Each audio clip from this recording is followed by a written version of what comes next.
সাদিক, আমি একটু ছোট্ট একটু বিষয় জেনে আমরা বিরতিতে যাবো। সেটা হলো আপনি বলছিলেন যে অনেকেই সুযোগ সুবিধা নিয়েছে, যদিও মানে ক্ষুদ্র অংশ বলেছিলেন যারা জুলাই আন্দোলনে ছিল। কিন্তু জুলাই আন্দোলনের কারণে কি, আমি যদি আপনার কথাই বলি, ইসলামী ছাত্র শিবির আপনারাও কি সুযোগ পাচ্ছেন না এখন 5 আগস্টের পর থেকে?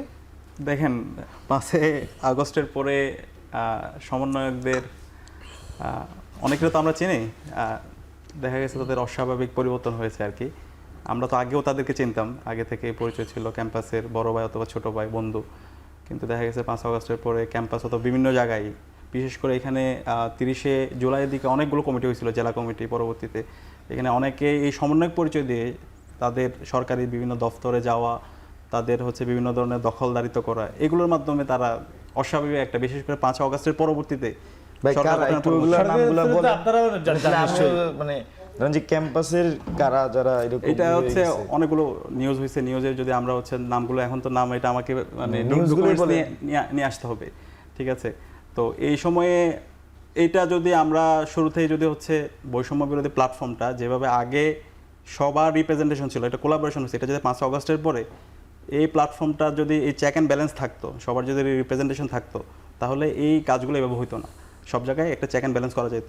কিন্তু 5 আগস্টের পরে দেখা গেছে এই প্রত্যেকটা জায়গায় একটা গ্রুপ নিজেদেরকে সমন্বয়ক পরিচয় দিয়ে পুরো বিপ্লবটাকে হচ্ছে তাদের একটা জায়গায় নিয়ে আসার চেষ্টা করা হয়েছে, এবং তারা নিজেদেরকে হচ্ছে সব জায়গায় প্রেজেন্ট করার চেষ্টা করা হয়েছে। এবং বিভিন্ন জায়গায় যে প্রতিনিধিগুলো হয়েছে, এই প্রতিনিধিগুলো তারা নিজেরাই ঠিক করছে, এখানে অন্য অংশীজনদের সাথে কিন্তু আলাপ করা হয় নাই। বিভিন্ন সংস্কার কমিশন এবং বিভিন্ন জায়গায় যে ছাত্র প্রতিনিধিদেরকে দেওয়া হয়েছে।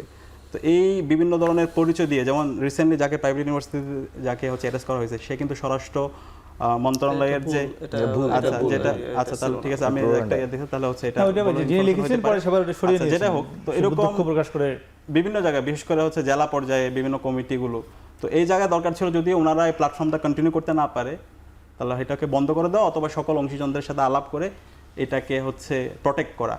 তো আমরা তার কোনোটাই দেখতে পাইনি। আর ইসলাম ছাত্র শিবিরের জায়গা থেকে আমরা সেই জায়গায় তো আমরা সবসময় বলি আমরা সুযোগ সুবিধা কিন্তু আপনারা নিশ্চয়ই 5 আগস্টের পরে পাচ্ছেন, আমরা হচ্ছে আগের মতোই আছি, আমাদের কোনো ডিফারেন্স নাই। এবং আমরা এখানে কোনো কিছু নেওয়ার জন্য না, কোনো দুর্বৃত্তায়নের রাজনীতি করার জন্য আমরা রাজনীতি করি না। আমরা এই দেশের সৎ আদর্শ দেশপ্রেমিক নাগরিক তৈরি করাই ইসলাম ছাত্র শিবিরের ভীষণ। তো এখানে কারো হক মেরে খাওয়া, চাঁদাবাজি করা, টেন্ডারবাজি করা, রাহাজানি করা, সেটা ইসলাম ছাত্র শিবিরের ইতিহাসে কোনো ধরনের এরকম ঘটনা নাই। জি বাকেট, একটু আপনার কাছে জানতে চাই, বাংলাদেশ গণতান্ত্রিক ছাত্র সংসদ যেটি কাজ করতে গিয়ে এই সংগঠন করবার পরে, মানে আপনি যেহেতু এই সংগঠনের এই মুহূর্তে প্রধান, ছাত্রদলের সঙ্গে কাজ করতে হয়, ছাত্র শিবিরের সাথেও করতে হয়, ছাত্র ইউনিয়নের সঙ্গে করতে হয়, মানে কাদের সাথে একটু কমফোর্ট ভালো পাচ্ছেন, কাদের সাথে